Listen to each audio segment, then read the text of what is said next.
Welcome to a very special edition of Big Board Battles. Today we're going to do something a little different. It's not exactly a battle report, but it's not exactly not a battle report. It is a grand tournament report. This weekend I had the opportunity to drive up to Colorado, Castle Rock, and attend the Mayhem in the mountains with my Undying Dynasties list that have featured in my recent videos, and I wanted to pit them out against the best of the best from the Midwest region. We had players from South Dakota, we had players from Utah, we had players from Kansas, and we had players from, of course, Colorado. I don't think I missed any states, but I may have, and if I did, I'm sorry. But that is how it is. It was a great showing. We had about 26 in attendance. They had planned for 30, but a few dropped out last minute for reasons, monetary and otherwise, and that's okay. It was still a great turnout, I feel, and a really fun event. And one of the best parts of this tournament is getting to play people I've never played before. And one of the things that I really enjoyed was all 5 opponents I had were opponents that I had never had the opportunity to play before. Some I have met at other tournaments we've held in the area, but none of the people I played during this tournament were people that I have previously played. And so it was all new styles, all new lists, everything. Nothing was scripted, or nothing I could prepare for, really. So I put together the best list I could. And a lot of people have been asking, like, show us your list, show us your list, show us your list. So in preparation for this tournament, I decided to put together a list and to put together a report on the list. So we're going to start this out by going over what I brought and why, and what I thought the use would be for these models, and I'll talk a little bit about how I feel they performed in the list, in the setting, before we get into the battles themselves. And I'm going to just briefly go over each battle, but I want to again reiterate it was a great time. It was super fun, and every opponent I played was a great game. So here we go. Without further ado, we have Gorebeast's Undying Dynasty Legion. You can see him perched atop the ruins of his enemies as he surveys the field. Yes, I did a lot of work on these bases and getting the snakes painted and everything like that. And I think the display board was not nearly up to what I wanted it to be. It's what I had time to prepare for. And I think it looks good. I think it looks great. There was, of course, armies there that blew mine out of the water, painting-wise, but for me, I thought I did a pretty good job. And let's talk about what I brought and why. So for my heroes, I went really, really low on the hero choice, and this is for the simple reason that the Architect General allows me to bring Shopti Core, and because he has to be my general, he has to be the lowest or the highest leadership, or tied for the highest leadership. So I could not bring any Lord level characters. And if I did bring a Harbinger, which I could if I made him a battle standard bearer, I didn't want to bring a battle standard bearer. I didn't want to give up those points. It doesn't count as a scoring unit, and I have to say that when designing this list, every single scenario was straight out of the rule book, and the scoring was straight out of the rule book. So scoring units are a must, and were a must, and that's why I decided to bring 4. But I went low on hero totals because I didn't need to go high. My heroes are not what wins me games. All of them have their place, and all of them were very support oriented. If you've seen my report on how I build lists and methodical approach, you'll note, I should say, that I have various categories I put each of my units in, besides core, special, rare, but whether they're support or threats or whatnot. And I won't go into it too much now, just to say that these were all support characters. The Architect General gives regen to any undead construct within 12 inches. I have to choose one. I thought about bringing 2. I just couldn't afford the points for it, straight up. And my 2 level 2s, one with the Dispel Scroll, one with Tomb of Arcane Lore. Again, just minor magic support. I didn't need a lot of it. I didn't need a huge investment in it. I think that is the minimum investment an Undying Dynasties player or an Undead player should put forth. But I don't think they need any more than this. So we have core. We needed a place to put those heroes, so I have 2 bunkers, 12 skeletal archers, and one of those skeletal archer groups has a banner. And again, this is just so I have another scoring unit, just in case I need to contest a point or what have you. And I keep these guys really well protected. They did die in a couple cases because the enemy got to my juicy center, so to speak. But again, one of the goals of when I build this army is to keep everything below 300 points. Each bunker, even with a general and a wizard in it, was, well, with the general 100 points, it was more than 300, unfortunately, but not much more.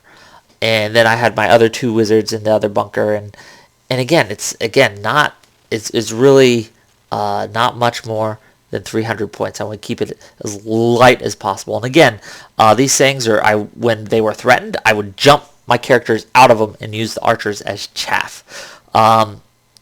12, I'd be more comfortable with 15, but 12 is what I could afford, and 12 does a good job of keeping them, suited, because I can bring them back if they get hit by spells or targeted by enemy shooting or whatnot. And 12 is a good number. So also in the core, I needed chaff, so I got 5 skeletal horse archers there. And straight up chaff. They could plink away at people when they moved, but also they were there just to get in the way and to provide me some much needed chaff so I could direct when and where the enemy attacked. Also, we have 3 skeletal chariots with light troops for 135 points. A really good unit. Cheap. It doesn't march. It can't march, so I feel comfortable putting it on a flank away from my general's bubble. And I used it mostly as a defensive unit to kind of threaten a flank, because they're very much a kind of like a missile. You fire and forget it. They're going to hit. If they don't break what they hit, they're more than likely done. But they provide some much needed combat res, a much needed alpha strike boost, and they were a great deterrent to enemy chaff or enemy war machine hunters or bunker hunters in this case that I would be worried about.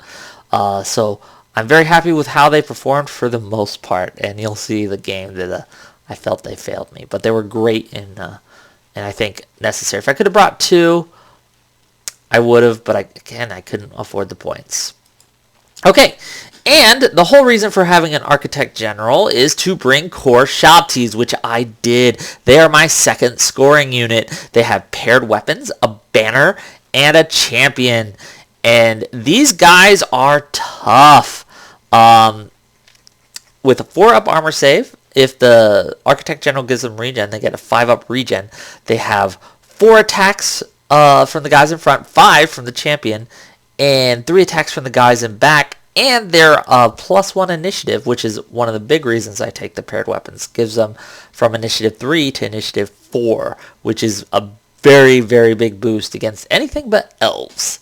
Elves, it doesn't matter, but against Empire and against Chaos even, it allows me to strike at the same time or before.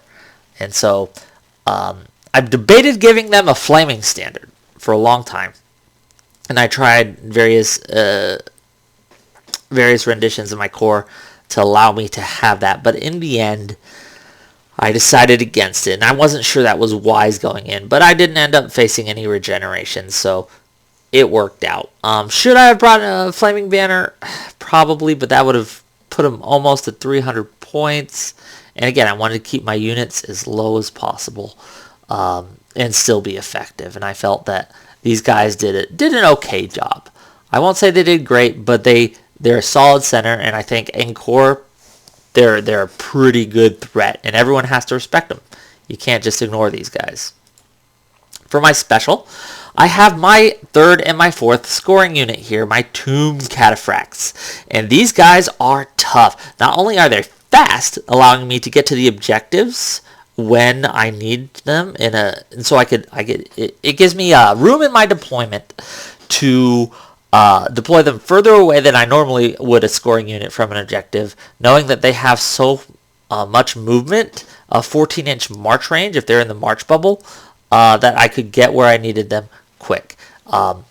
With the lethal strikes on top and the poison on the bottom, they're great against armor and high toughness. Strength 5 on the charge from the top, strength 5 always from the bottom. Weapon skill 4. Initiative 3 isn't the best, but it's not bad. The 3-up armor save really protects them against light shooting and enemy harassment. The footprint is a little big, and obviously they're starting on the table. I didn't want them to go underground ambush because these guys are my front line. They protect my weak center, along with the shop tees. And also, underground ambushing is largely unreliable.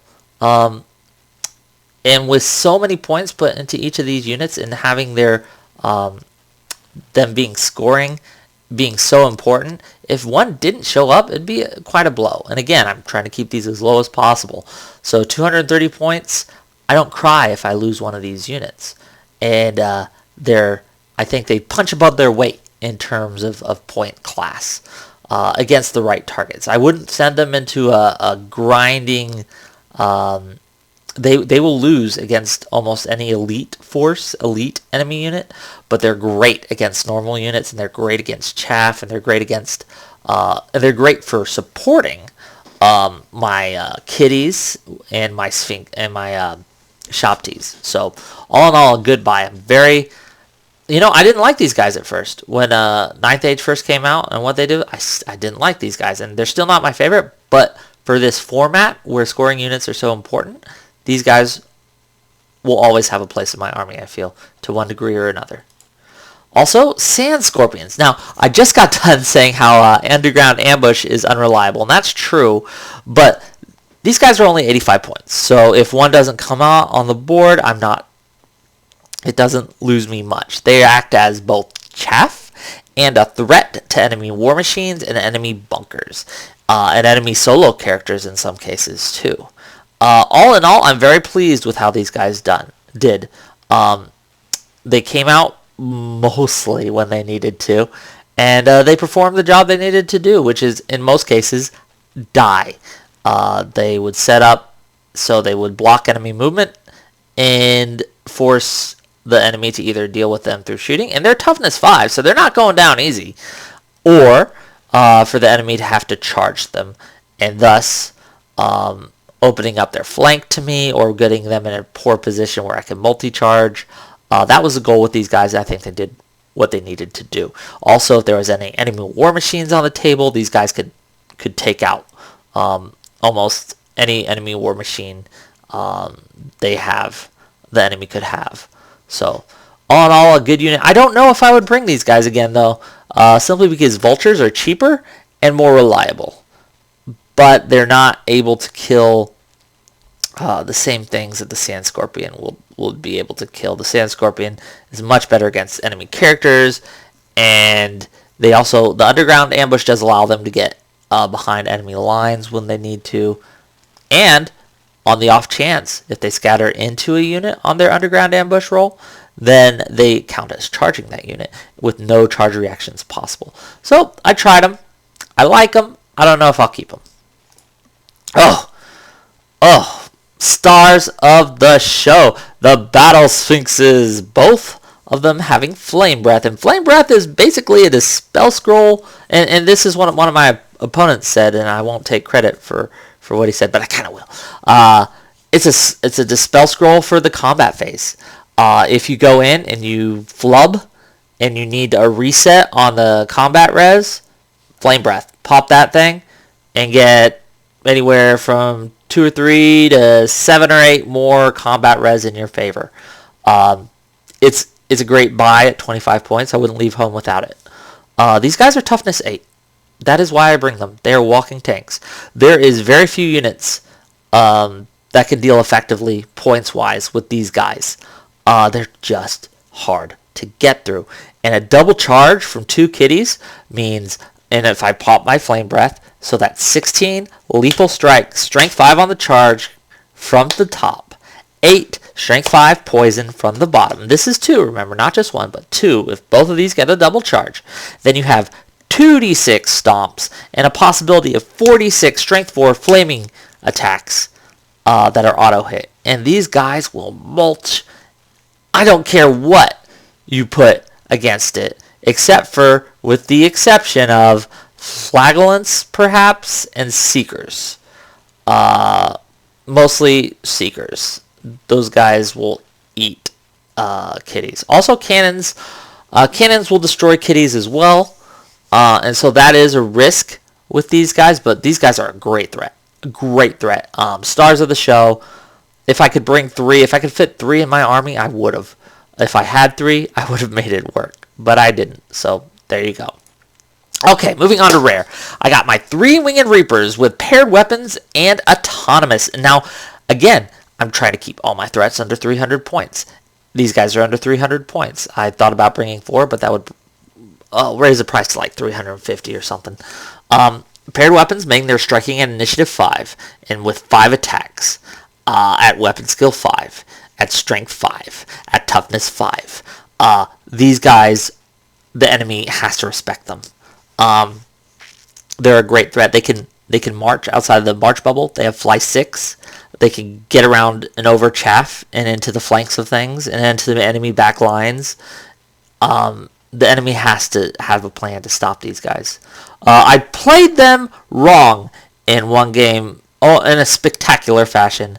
But other than that, they performed very admirably. They were able to hold their points in most cases, and the ones where they weren't, they did a lot of damage to the enemy. And all in all, I really like these guys. They're one of the strongest units, I think, in our book. But they are expensive, and their armor save is only a 5 up, so anything that can get through their toughness is a threat. Again, I could have bought light armor for them, raising their toughness up, but again, it would bring me over the 300 point mark, and I didn't want to do that. And the much maligned Casket of Fatep at 115 points. A lot of people don't like this unit. I'm not going to lie. A lot of people look at me when I bring this unit. It's like, why are you bringing that thing? It did get nerfed very hard, but I still think it's an amazing unit because it shuts down certain magic phases. Any magic phase that relies on 2 dicing, small spells, a bunch of spells, is really hurt by having a -1 to whatever they roll. The +1 channel's incidental, doesn't matter much to me, but it was helpful. Channeling on a 4 instead of a 5 brings my chances up from 50%, or from 33% to 50% of making that roll, which is a good increase, but that's not why I brought it. I brought it for the -1. The bound spell also is a threat to certain styles of play as well. Any chaff that goes around and stays out of the general's bubble is threatened by this. Any monster that seeks to come across to my flanks has to be wary of this spell. It draws dispel dice, and I think it's a great addition at 115 points. Could it be cheaper? Yes. Should it be cheaper? Probably. But all in all, I like it. I think it performed well during my games, and I'd bring it again. I wouldn't bring more than one, but one's scary for the enemy.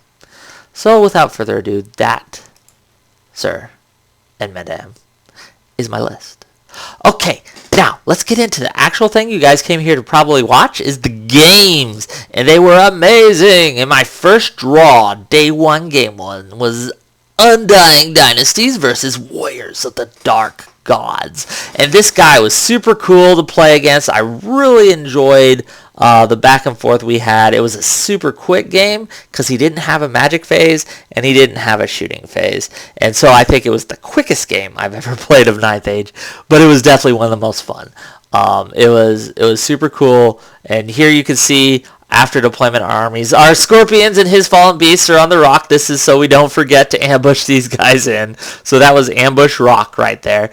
And as you can see, we're playing in the wastelands of the north, where the land is barren.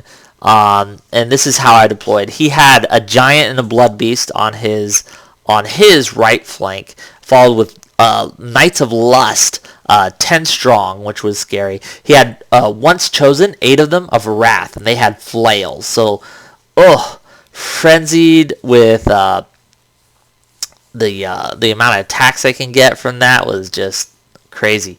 He had a large block of flail armed marauders with a Lord of Chaos in it, and I don't know if it's a chieftain battle standard bearer or a warrior battle standard bearer, but they're pretty tough in there. I think strength 7 strength 7 on the Lord, and so it was a threat to my kitties. And he had a Wrath Priest with his warriors, and the warriors are unmarked. I think I don't know if the marauders were marked or not, to be honest with you, but so they had true chaos. They could reroll failed panic checks. So there is that. All in all, I was looking at this. This is one of the lists that my list is designed to kill. With the amount of lethal strike I have, his armor isn't going to be very effective. Yeah, he has a lot of strength 5 attacks with those flails and stuff, but my kitties don't care about strength 5 or strength 6 for that matter. His blood beast and his giant were great targets for my casket. My dispel scroll was useless here, but I'm still glad I brought it for the tournament. And all in all, I think this list that I was facing was it was a good list, but it played into every single one of my list strengths. The high armor was negated by my lethal strikes. His high strength attacks were negated by my toughness 8. It was going to be an uphill battle for him, and it was. I ended up winning. I think here is what the board looked like at the end of the game. He did manage to kill one of my kitties with his knights, but I think the only thing he had left on the board at the end was that giant there, and I'm not even sure that is still alive. His fallen beast did get into my back line and kill my caskets and overrun into my snakes, but again, he wasn't able to my kitties just mulched through his units. My winged reapers got into the flank of his warriors, and it didn't go well for him from there. His once chosen fought my other kitty. My 4 snakes were able to get into the Knights of Lust after they killed one of my kitties, of course. But all in all, it went very well for me. It was a fun game, though. It was super cool, and he enjoyed it, or seemed to. Maybe he's lying, I don't know. But he enjoyed himself and is a great opponent. I really enjoyed that. So, game 1, 20-0 for the Gorebeast Legion. So, right away, I'm going to be facing the best of the best. Right away, I'm going to be facing the top tier of players. And so that's a blessing and a curse. So day 1, game 2, surprise. We have Undying Dynasties versus Undying Dynasties. The true Gorebeast Legion versus the Pretenders. Now this game was interesting because we have very different lists. He has a large block of spearmen, 60 of them in fact, with a no mark leading them, giving them weapon skill 5. So they're actually a lot tougher than they look. And that was scary because the spears mean they have lethal strike against my my 2 big units there of monstrous cavalry. And that's just no good because the way they survive is their armor save. And so right away I know I can't have him charging my snakes. That's just not going to be a good day for me. His Shopti have halberds, so they're strength 6. So they're perfect targets for my kitties, which don't care about their strength 6. His colossi are just out there. He doesn't have a battle standard bearer, which means my casket and my divine judgment spells are a much bigger threat than they normally would be. My winged reapers are kind of going up the side there, as you can see. What else does... Oh, he has a... Also, you can't see this, but ambushing, he has a 6 strong unit of sandstalkers. And those things are scary because they can kill my kitties without a second thought. They could kill anything I have without a second thought with one blast. So they're a 350 point unit that's underground ambushing, and they don't come up for the first two times they could. They just don't, and that's why I don't take big units like that. Here's a shot further in the game, and this is where I think things are going the best for me. I have him surrounded. He has 4 wounds on that one Colossus. I'm mulching through these spearmen, not as fast as I probably should. I keep flubbing on my attacks, but he can't really do anything back to me. Yeah, his sandstalkers did come up, but he forgot to shoot them. He kept making mistakes like this, and by all intents and purposes, this should have been a 20-0 for me, ladies and gentlemen, but it wasn't, and I'll tell you exactly why.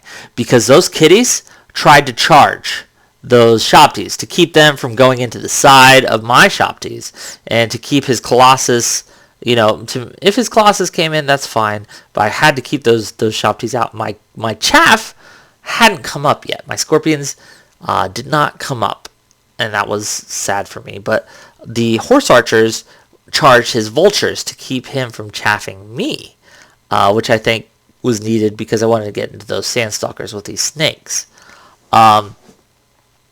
I failed.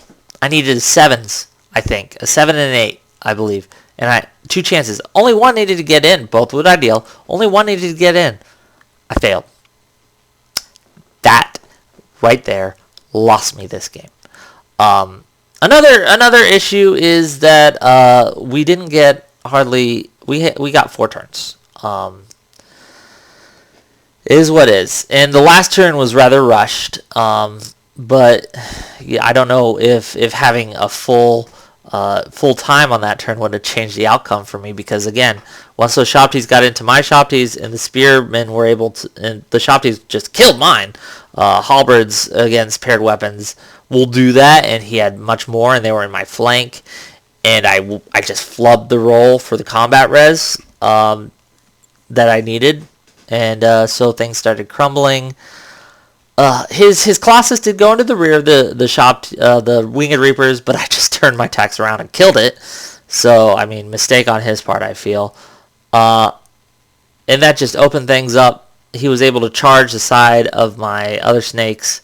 I did kill the Sandstalkers, so it was I made him pay for this. But all in all, if I had more turns, I would have got my kitties. At the end of the game, the only thing he had left was that spear block, his, I think 5 or 4 of his Shopties were left, and his bunker was left. And I feel if we had the full turns, my other Sphinx, he did kill one Sphinx, but my other Sphinx would have just killed his Shoptie, and I would have been able to at least get a draw, but I wasn't, and so it ended up at game 2 being a 5-15 defeat for Gorebeast Legion. Sad day, but it is what it is. And this guy, he's super fun to play against. I really like this guy, and he makes it fun, and he makes some mistakes, and but he laughs them off for the most part, and it was an enjoyable experience. So, you know what? I got my ass handed to me in that game, but it did, it was what it was. You know what I mean? Still fun. Okay, my 3rd game of the day, and I'm getting pretty tired at this point. I'm like, ugh, and because I'm like kicking myself because I left that opening there and didn't get those charges, and a game I feel I really should have won. I performed poorly in, and so there's that one mistake. So I'm going into this, I'm a little dejected, but I'm still putting on my game face on, and I'm facing this guy, and he's got Beastmen, and I've played Beastmen before. That was my first game against Undying Dynasties, but like a Civil War type deal.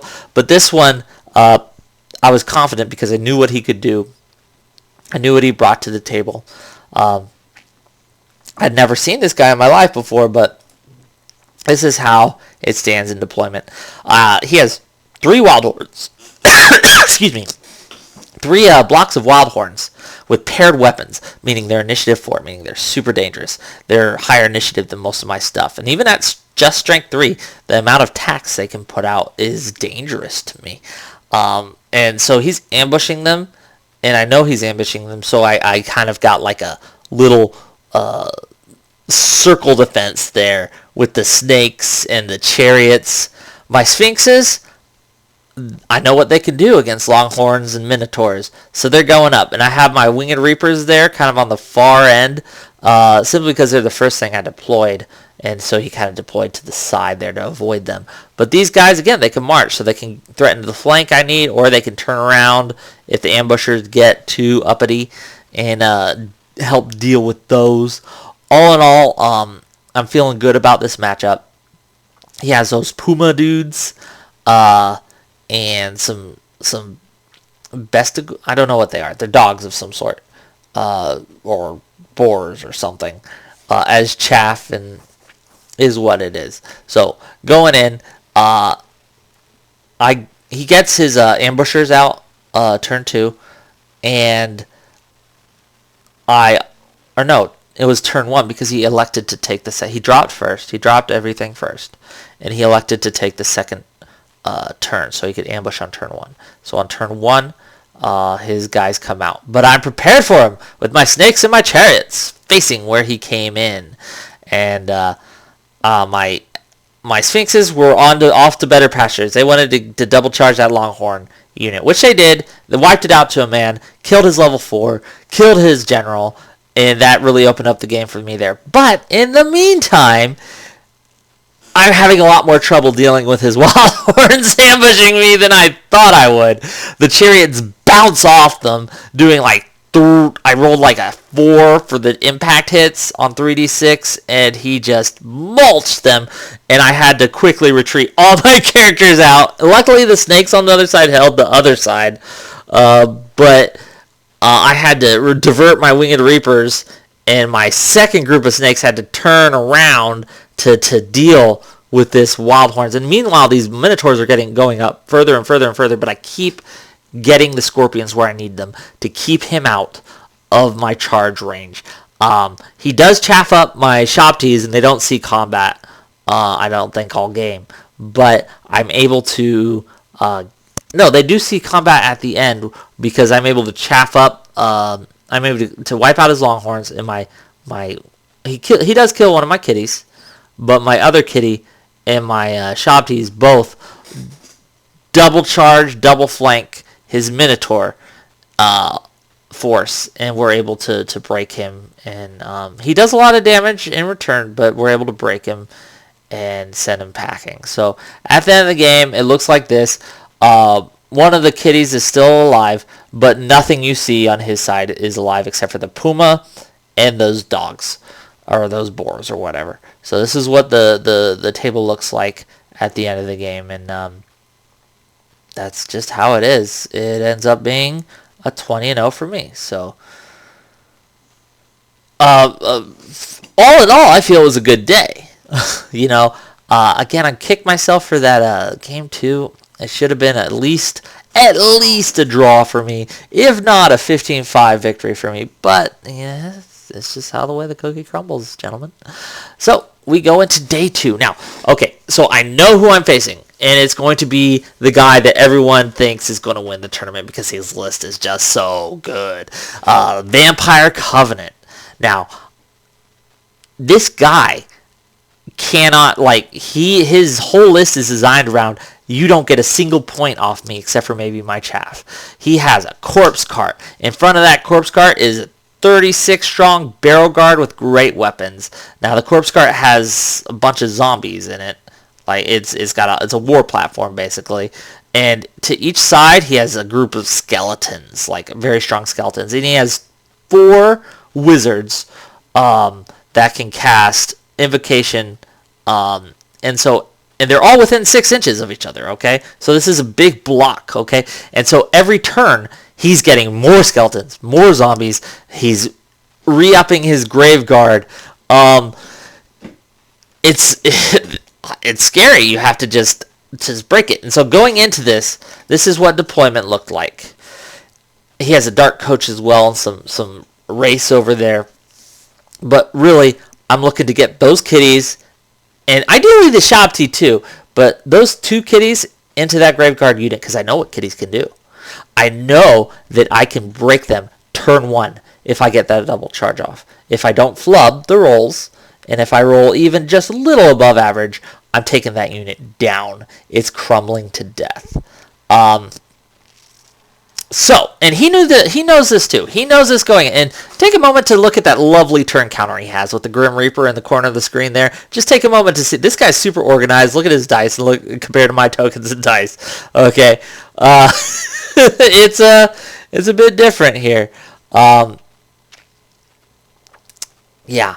So this guy is super smart. He has that dark coach, which is, again, this is just an amazing model. You can see part of his display board on the other side too. Is just wow.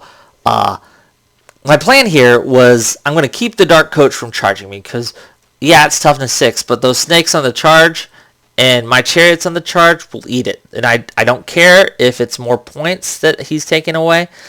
I'm just keeping it out of this center battle because all that matters is if me getting those 2 kitties into that center, if I can break that, that's all I need to do. Now, he knows this. He's not dumb. So he's going to throw all the chaff he has at me. He's going to throw everything he has to stop this from happening. And in the end, he does. It's not a very bloody game. He kills my units, the snakes and my reapers, because I make a mistake early on in the positioning. But that's all he gets. And I can't kill anything but his chaff. I do kill all his chaff, but I can't kill anything else because he keeps bringing it back and bringing it back and bringing it back, and he kept chaffing up my kitties. Now, another thing, and I'm not blaming this guy for it, because that's just the nature of the beast, the nature of a timed game, and the nature of him having so many units and zombies coming in every damn turn. We got 3 turns in. That's it. I don't know if having more turns would have saved me, because he was able to stick one of his skeleton units on one of the kitties just from an overrun that he just barely nicked the side of the kitty on the overrun, and he got it stuck. And at that point, I knew, like, even with more turns, I don't know if I would have been able to do it. I mean, I still had my Shabti, and I still had my Sphinx, and I was going to charge them both in there, but I needed the double Sphinx charge to ensure victory. So I don't know what would have happened if we had more turns. I would have liked to have more turns. But because I knew that I couldn't, the Sphinx was stuck, and we only had one more turn left, and it was my last turn. I charged in I wanted to try to get some points, so I charged in my snakes, and I charged in my chariots. I wouldn't have done that if I knew we had more time, because, again, they were there to stop the black coach from getting uppity there. But I had to try to break my Sphinx free, and I couldn't do it. He just had too many skeletons on the board at that point. I killed, I think, over 50 with crumbles and things, but he still had more. You know what I mean? It was a great list. And this was, I think, my favorite game of the tournament, even though it lasted so long and it was kind of frustrating. Simply because we both knew what it was going to take to win. Now, on points, he only had me 12-8 because he only killed 2 units, and I killed some chaff. But, again, with the overrun on my kitty and how he had to close the door, he was just within 6 inches of his objective. I wasn't able to get in 6 inches of my objective, so he won the objective, bringing him to a 15. So 5 for me, 15. So you're noticing a pattern here. I'm noticing a pattern here. So I'm like, dang. Now, the way the games have been going, the way points have been distributed, I'm still in the running. If I perform very well on my next game and my opponent and the other people perform draws or less, I'm still in the running. I'm within sniffing distance here of the grand prize, if you will. So with that in mind, we go into this next match. Day 2, Game 5, the final game. Undying Dynasties versus Warriors of the Dark Gods. Now, we're playing on table 2. And so this guy has had a lot of victory in the past, and it's a strong list. I will say this. I really enjoyed playing this guy, and this guy was fun to play against, but I will say this. Going into this match, we're sitting there, we're looking at the points, and we're like, okay, what do we need? What do we need what needs to happen for each of us to win? So there's like 4 or 5 of us who are in like neck and neck here. I was like, okay. And so this guy comes up and is like, oh man, all I need to do is 20-0 this Undying Dynasties guy, and I got this. He's like, all I need to do is just table him. That's all. I'm like looking at him, and I'm like, really? Really? You gonna, what? You think, what? You think you have a chance here? And so I took personal offense, to this guy. And I'm like, you motherfucker, you're going to die. That's what I said to myself, you know what I mean? And Gorebeast turns to look at me and is like, crush him with all your might. So deployment, this is what he looks. And he has a startlingly scary list, okay? He has 2 Elder Dragon Centaurs with paired weapons. And, they are in light armor too. So they're disgustingly strong. He has a unit of like 30 or 25, I forget. The max you can have great weapons, okay, with a mark of pestilence. So hitting him from the front, I'm -1 to hit. He has 2 Chaos Lords, not Harbingers, but Lords on chariots. One on a Chariot of Wrath, one on a Chariot of Change. The Chariot of Wrath has a great weapon, giving him strength 7, so it threatens my kitties. His Chariot of Change has a Burning Blade, which AP 6, so it's going to eat in multiple wounds. So it's going to eat through my Shabti, it's going to eat through my snakes. It's kind of designed to kill me. Like, looking at it, like it's I think the worst case scenario for my guys. I'm like, I can't let this guy win. No, I'm not gonna allow that to happen. So I put my chariots and my winged reapers to the side there, trying to kind of go up and see what we can do. Oh, he has a group of Fallen with a level 2 of fire in the back. He took Fireball and Burning Ramparts, and so this is what it looks like. And I'm looking, and we're talking, and we're bantering, and he's like, I got my Banner of Filth on those. And he does. He's a battle standard bearer, and he has a Banner of Filth and I think a Banner of Triple March in that unit of warriors in the center of the table. And the shot glass is the prize if you win the objective. And so that is the center marker, and that is the goal. Now he only has 2 scoring units, so I'm feeling good about the objective here. And again, his knights aren't strong. And so I'm not too scared of those. And the dogs are poor chaff, so that's not going to be an issue for me. I'm hoping my Sand Scorpions will come out, and they'll be able to be placed properly so I can get the charges I want. And I do. No one respects the kitties. No one respects the double charge of kitties. I get both my kitties, and I think I get most of the units of snakes, because he has no fear here. He just moves forward everything. Boom, dead center of the table, turn 1. With that Triple March banner, his chariots come up to kind of support the flanks. So he's daring me, like, come on in, let's see what you can do. So I do. I charge with everything. I charge with my snakes and my sphinxes. They're all 6 inches or less charges. I make them all, and I kill and break that unit. Even hitting on 5s, I destroy that unit of great weapon pestilence warriors. It is gone. I reduce it to 4 models. It's auto breaks. I overrun past the charge arcs of both of his chariots.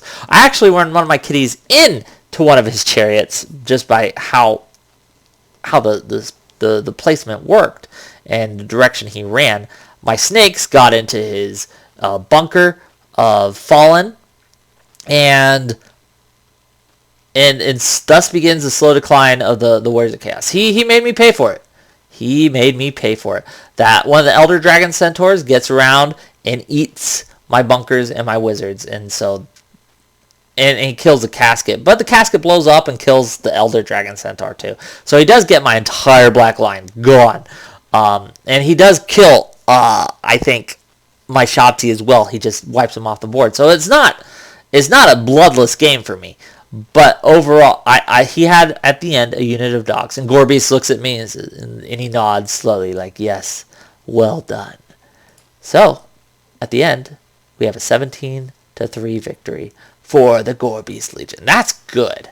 I don't know how the other guys did at this point, so I'm like, okay, that gives me a chance to win here. And again, let me be very, very clear. I enjoyed this guy playing against him. He was fun to play against. But, my honor was challenged, and so I had to respond by beating the crap out of him. So, there we go. Overall standing, this is how it went. My total battle points was at 67. And best general points was 75% battle points and 25% sportsmanship points. And I got 114 there. The total point score, though, was 31 out of 60-something. I thought that was really low. I mean, yeah, my army wasn't the best painted out there, but I had all my bases. Whatever. It's a subjective thing. I thought I was beautifully painted. The fun level, though, was over 9,000. It was a super fun tournament. It was super good. If they were holding it next week, I'd try to get leave from work to go again. It was good. There's a couple snafus here and there and things like that, but that's to be expected. The winner overall was that Vampire Count's army that I played, and he had 120 battle points. And the best general, again, you can't give this two prizes to the same guy, ended up being Eric, one of the people from Kansas in my gaming group that I play with. And you've seen his army. It's the Beast Herds I've played in Battle Report 12, I believe. So, kudos to him. I wasn't very far behind these guys, and if they had just a little bit of a poor performance, I could have taken it. Now, Eric, the guy who's playing is a friend of mine too. A guy named Kenny. He plays Lizardmen, and he had actually beaten me in my first ever grand tournament. And so I was like, oh man, just draw him. You guys need to draw right here. But no, he failed me and allowed Eric there to get a 20-0 against him. So I was like, dang it. But still, Eric's a great guy. Eric, no one deserved it more than he did because he plays hard and he plays to win, and it is great games. He had some great games. All in all, I really, really loved this tournament. It was super fun. And I did win something. I got the shot glass, and I got a dwarf gyro bomber. I don't know what I'm going to do with it, but Gorebeast will probably force me to assemble it and make it his own private vehicle to tour the battlefields and lead from above, high from danger in the fray. But Gorebeast, glorious plunder, and all in all, and not to mention all the fun and all the new people I got to meet, and it was just great. Now, that's it. The next upcoming GT that I'm going to be planning for is in May of 2017. It's a Wicked GT. You can see it's in Wichita, Kansas, so it's in my hometown, which is awesome. And I went to these guys last year, and it was amazing. It was by far the best GT I've ever been to. There's prizes galore for people. Free alcohol if you pay like $5 or $10 for a pass. And just the atmosphere and things like that is just amazing for these things, and hopefully we can get a lot of people there. So if you want to go check out the website, I don't know if they have it updated yet, but there it is, and you can see the last year's pictures and results and things like that, where I happen to come in best general, just saying, just throwing that out there. But anyway, super fun, and if you guys can make it to this next GT, do so. These guys that we play with, like in Colorado, they're going to come down and play with us. They're just a great group. Just a great group. But anyway, guys, that's it for this rather long battle report. I hope you guys enjoyed it, and stay tuned, and we'll get some actual, traditional battle reports out later.